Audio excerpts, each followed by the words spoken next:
రేపో మాపో జైల్లోకి పోయి కవిత జగదీశ్వర్ రెడ్డి తప్ప కేటీఆర్ తప్ప ఎవరు దొరకలేదు మీకు మంచిది.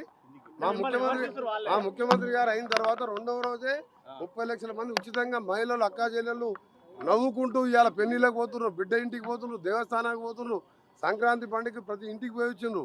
30 లక్షల ప్రతిరోజు 11 కోట్ల బర్డెన్, ప్రతిరోజు 10 లక్షల రూపాయలు, 10 కోట్ల రూపాయలు భారంగా భావిస్తలేము మేము.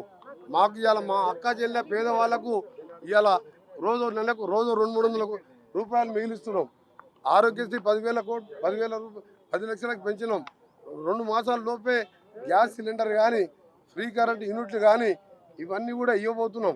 ముఖ్యమైనది ఏంటంటే మేము 100 రోజుల్లోపే కాదు 2 రోజుల్లోనే చేసినాం. ఇవన్నీ కూడా వారం రోజులు చేస్తుండే.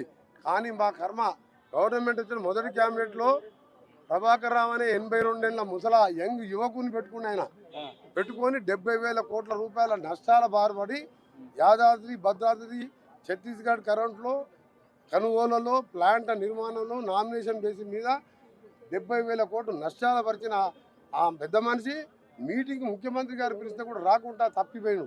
ఏడ దాచుకున్న పోలీసు వాళ్ళు వయసును చూడరు. 9 ఏళ్ళైనా అరెస్ట్ చేసి జైలు వేస్తారు. ఇంక్లూడింగ్ జగదీష్ రెడ్డితో పాటు ఆ దివాళా తీసిన డిపార్ట్మెంట్ని సెట్ చేసుకుంటూ రిజ్వీ లాంటి సమర్థమైన అధికారిని వేసి వచ్చే నెలలోనే 200 యూనిట్ చేస్తున్నాం. ఇంకొకటి ఏంటంటే ఫ్రీ కరెంటు వెంకరెడ్డి గారు అన్నారు ఆయన దగ్గరికి పోండి అని చెప్తున్నారు కదా. నేను ఒకటే చెప్తున్నా, 30 లక్షల మంది యువకులకు 3,116 అన్నాము. 3,000 అంటే 30 లక్షల మంది యువకులు ఆ రోజు మీరు రెచ్చగొట్టుంటే మీ ఫామ్ హౌస్లు ఇల్లు అన్నీ కూడా బద్దలు కొట్టేవాళ్ళు.